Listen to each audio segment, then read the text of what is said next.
Hello everybody, I'm Jane Stavem, Superintendent of the Sioux Falls School District, and as we start the school year, we know that safety and security are on the minds of many people. And so today I have some distinguished guests joining me, and we're going to have a conversation about the things that we have in place as a school district and the partnership that we enjoy here in Sioux Falls with our Sioux Falls Police Department, and give you just a sense of what we do for reasonable measures on a day-to-day basis, as well as how things may look should there be an event that happens in our community, and just give you an idea of what that looks like as we all start the school year. So today, joining me is John Thum, Chief of Police, and Lieutenant Jason Leach, and Bob Bray, who is our risk manager, has been with the district about 10 years or so? 11 years, yeah. 11 years. So we're going to have just a series of questions and just a conversation today, and we know that there are many things that we think about as a school district that helps us to be welcoming, and at the same time we know that there are many things in place that help us kind of maintain a secure environment, and it's a difficult line that school districts walk to be both of those things. I hope we do a good job of that, but we want to talk through some of the specific things today. So Bob, you came 11 years ago. How are things different? What's happened over the last 11 years, just in kind of that big picture of safety and security? Well, when I came on board, there had been two previous risk managers who had really laid the groundwork for the structure that we have today for our safe and secure program. And of course, that was built on the consequences and the aftermath of the Columbine shooting incident. And following that, the federal government provided funding for a number of initiatives. One of those was school resource officers. Another was to enhance radio communications with school districts. And then probably the most important was they provided funding to help school districts to develop emergency management plans, emergency operation plans. All of those the Sioux Falls School District had taken advantage of. So when I came on board, there was a pretty good base of and foundation for a safe and secure program. But clearly our challenge is always, what's the next threat? How do we assess its impact on us? What should we do to be prepared for it? How should we respond for it? And one of the really great things that is present here in the Sioux Falls area is the collaboration that we have with all of our partners, but in particular our first responders, law enforcement, emergency management, fire and EMS, emergency medical services, all work together, collaborate to ensure that we have the capability to respond no matter what the situation is. And so as time has gone on, we've taken advantage of technology to enhance our capabilities to be prepared. We've taken advantage of those relationships and the opportunity to plan and prepare, and to train our personnel to be able to respond if we have an emergency. And so it's an evolving process, and the biggest challenge is to, as you suggest, to make sure that we not only have that capability, but to do it in such a way that we maintain that safe and secure environment, but also a welcoming environment. Mm-hmm. I think, top of mind right now always is school shootings. We hear about that in the news, we see that, but when we talk about safety and security, it's many different things. What are some things that we prepare for in addition to maybe an event that involves a shooting?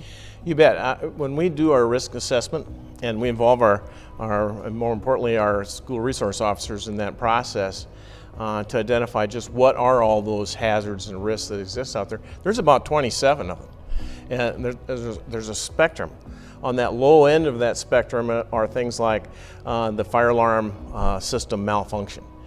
Well, that causes a big stir, but there's very little impact. We repair the system and we move on. On the other end of that spectrum is the severe weather event, tornado, active shooter. Happen less frequently, but obviously the impact is much more severe.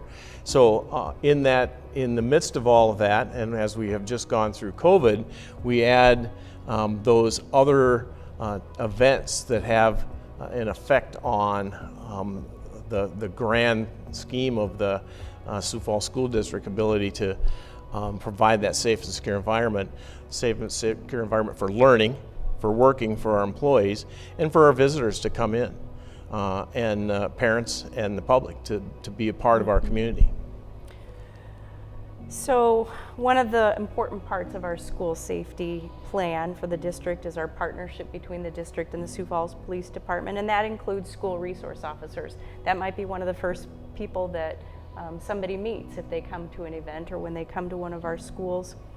Talk a little bit about the partnership. When did that begin? When did we begin having SROs in our schools? Right. So I've been with the SRO program now for about 6 years, but our program goes way further back. We started in 1996 with 2 SROs, and that program continued to build and grow. Our leadership of the Sioux Falls Police Department over the years invested in the program and saw the value of the program. And now, starting this school year, we'll have 16 school resource officers and 2 sergeants that are assigned to primary duty is the safety and security of our schools.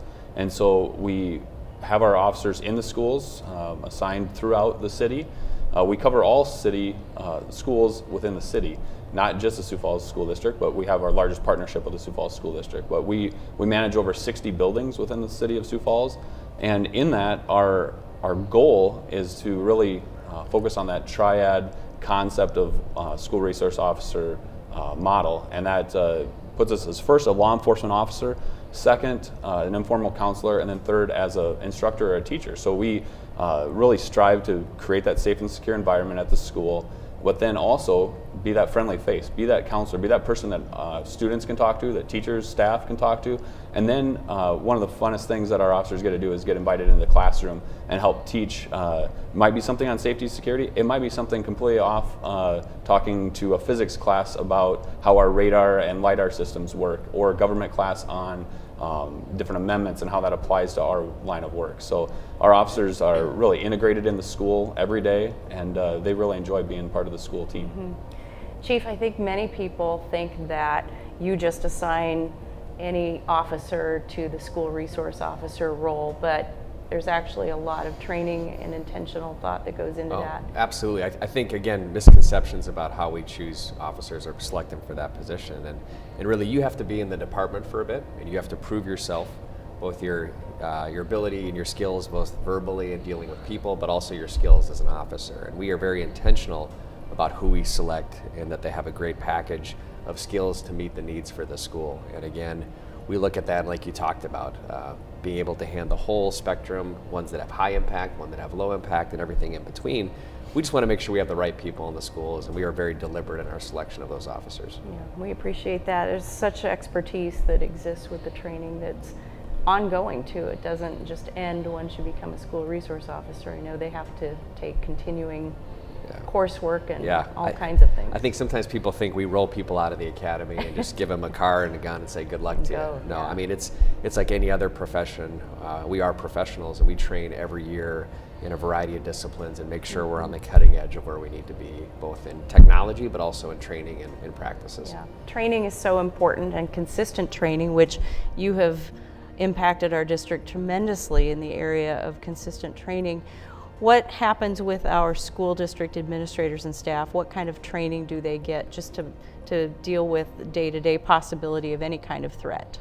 I'm very conscientious about the stresses and requirements that are on our leadership in our school district, but probably most important from my perspective, and I hope from them as well, is that responsibility for the overall safety and security of their students, their employees, and the visitors. And so we make sure that all of our administrators are trained in the National Incident Management System, the Incident Command System. We have recently asked all of them to participate in training for threat assessment. We additionally conduct exercises and drills by state law for lockdown, for tornadoes, and for fire evacuation. And then throughout the school year, we will conduct exercises like tabletop exercises for our incident management team. We will frequently conduct an exercise for reunification with our reunification assigned branch. And so a very conscientious effort for physical training that takes place, but in addition to that, we have a number of videos that we've produced that cover pretty much all the dynamics of safety and security for the Sioux Falls School District. How to conduct visitor management, how to ensure that we have perimeter securities throughout our playground areas. All of those are areas of interest that are not only essential to the safety and security of the building, but also ensure that the public is well aware that we are committed to their safety and security. Mm-hmm.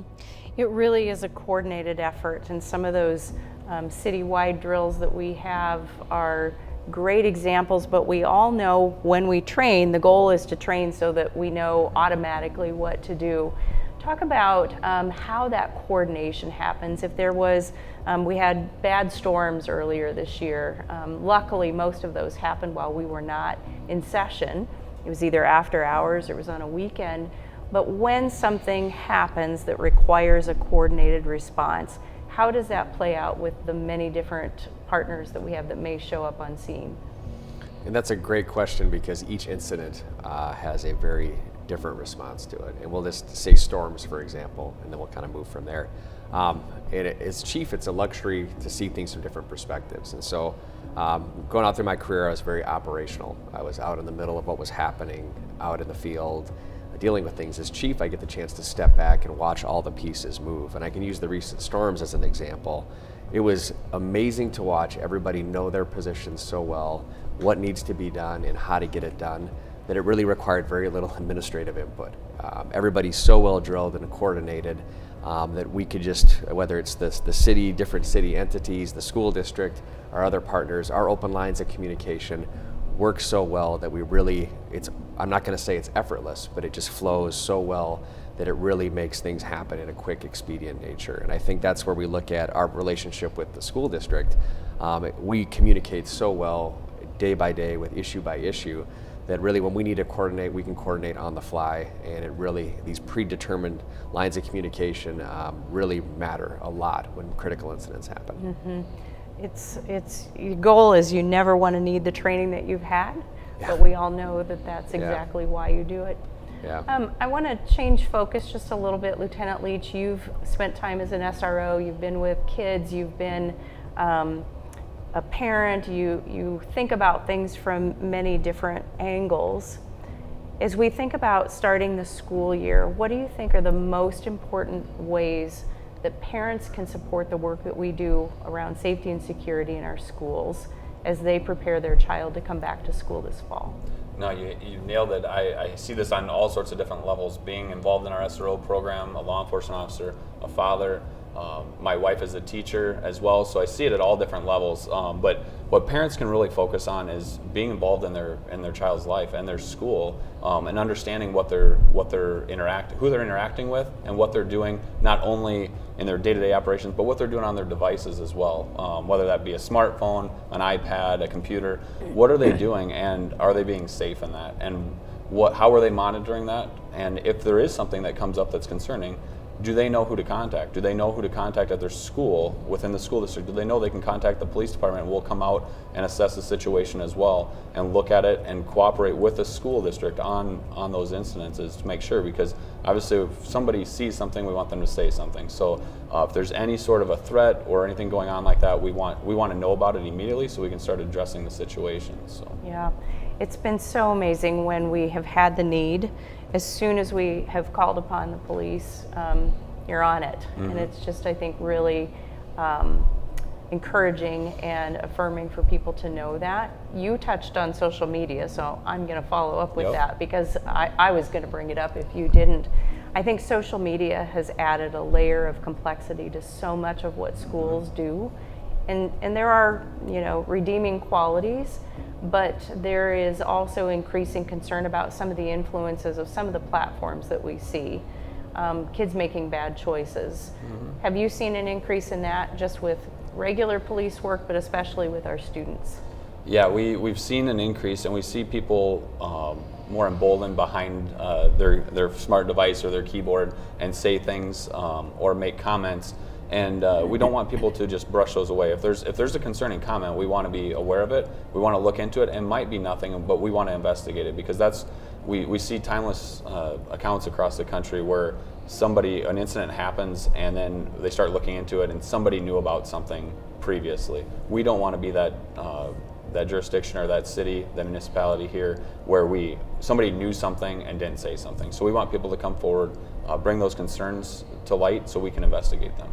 Yeah, and I don't think we can stress enough. See something, say something means contact the school district or the police department, not posting it on Facebook and hoping that somebody might see it. Well, we found, and this is with not just issues like this, but with other crimes and other things that are happening in the city, people are more than willing to put it on Facebook. They're more than willing to talk about it within their neighborhood groups, yet not report it to the police. And we've actually had things go on where there's been multiple reports and one phone call to us. And obviously we have a very big city. We have over 128,000 calls for service per year that happen within our community. And we need that community involvement. We need that open line of communication, because it's very hard for us to act if we're not receiving all the information, or just partial information, or sometimes no information at all. Right. I was thinking when you were talking about being a parent too, we know that one of the best ways to prevent things from happening with our students is for them to be involved. And we have so many ways for kids to be involved in our district. We need parents to encourage them to do that, because that sense of belonging is often at the heart of why students make great choices, but sometimes why they make poor choices. What do we know when we think of things like gang activity and kids getting involved maybe in some groups that we would rather have them be doing something else?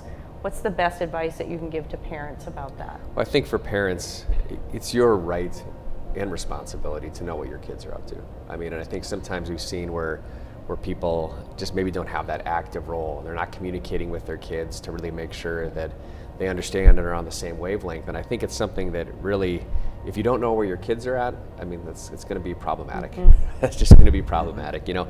And so I think to really take your role as a parent or guardian and really be assertive within your kid's life and encourage them to look at some of the things. I know growing up as a Sioux Falls School District kid, right, I had my sports, I had music, and I had other groups that I was involved in, and I was pretty busy between all those different activities. But that sense of community you're talking about is right on. I mean, I think we get involved in different things, and the Sioux Falls School District has so many great programs to be involved with, and that sense of belonging and that sense of really kind of purpose and togetherness that comes from that joint activity is really important. So we want to just encourage people to get their kids involved with a lot of the great things that the school district has to offer, or even just outside of school too, with different sports and activities that are out there. Lots of community activities apart even from the Sioux Falls School District. Bob, when we think about the foundation, a good foundation is important for anything that we do. We've built a really strong foundation for safe and secure schools.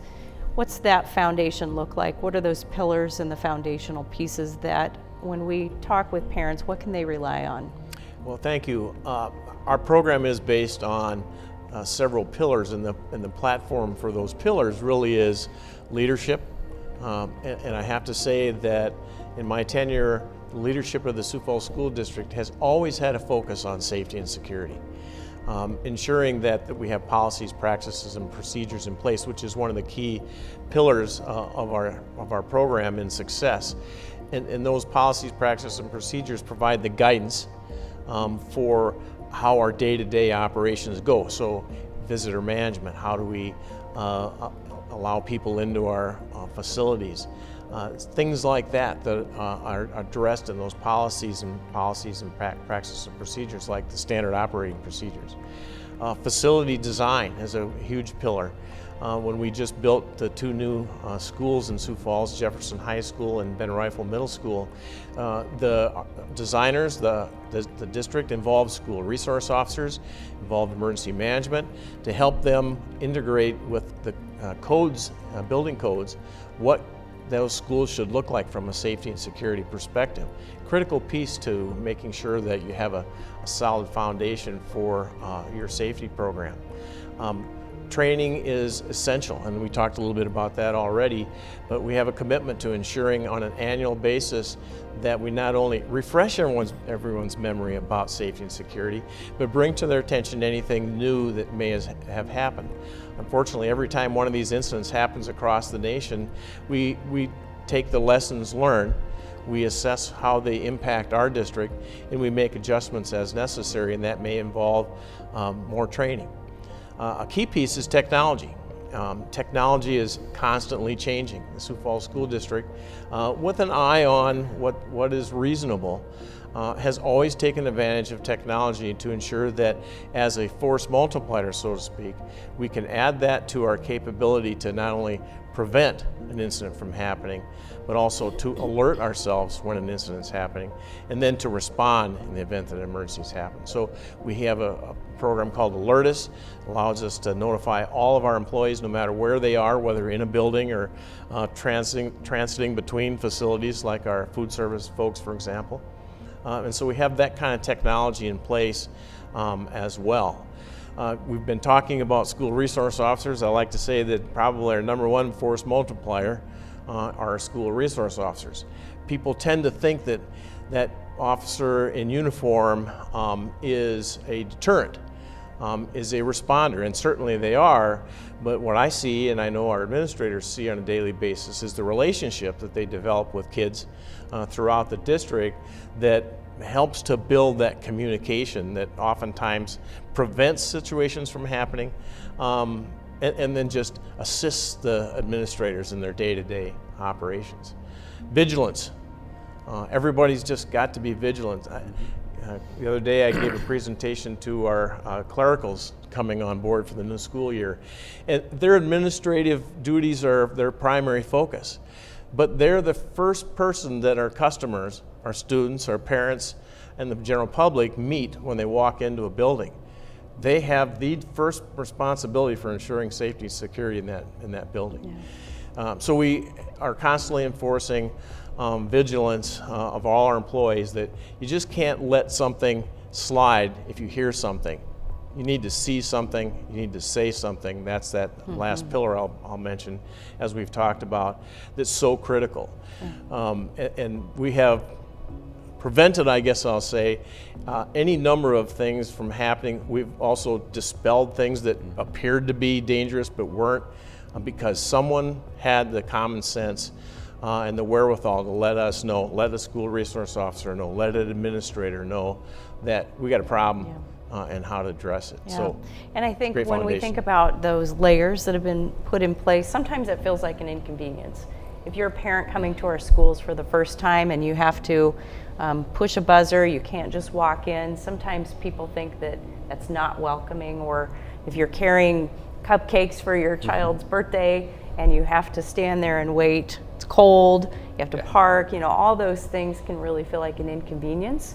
But we hope people realize that that's very much part of how we do those layers of safety and security, and that they will extend grace and still give that secretary that they see the first time they walk in a big smile. You talked about growing and changing, and we know that that's important. So this year the school district is adding an additional person as a resource that will be out in buildings helping with training, helping to make sure that our practices are being implemented the way that we want them to be.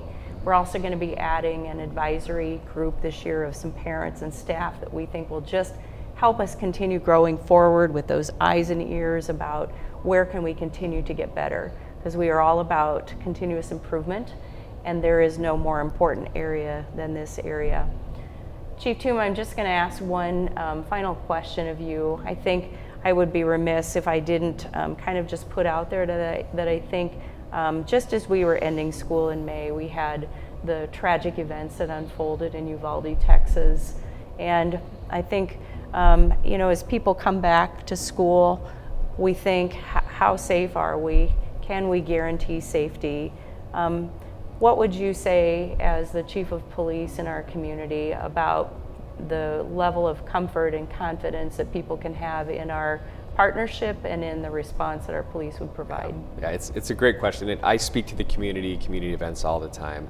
And this question is always coming up, and it comes up periodically, but especially after an incident, it comes up even more. And I think it's important to note that people look at different agencies' response and what happened, and we are too. We are students of the game, so to speak.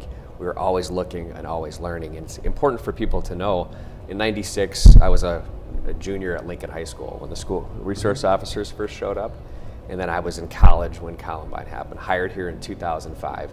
And what immediately struck me when I got hired here in 2005 was the SRO program, but the amount of training we received at the individual officer level on how to deal with these incidents. And then throughout my career, I've worked in training, I've worked in special operations, and the level of training, and we keep evolving our response based on what happens in the world and what the industry best practices are and how we do that. And I think as we train officers, train with Sioux Falls Fire Rescue, we've hosted trainings with our partner agencies to include Highway Patrol, Minnehaha County Sheriff's Office, but we've even hosted trainings with our federal partners. We are all on the same page, and we understand our role and responsibility in this, and we know that our response is measured in seconds, not minutes, not hours, and that critical that the individual officer feels that they have the sense of leadership and ownership of that situation, that they can make the decision that makes the difference. Mm-hmm. And I think that's central to our training, because we can put practices, we can put procedures in place.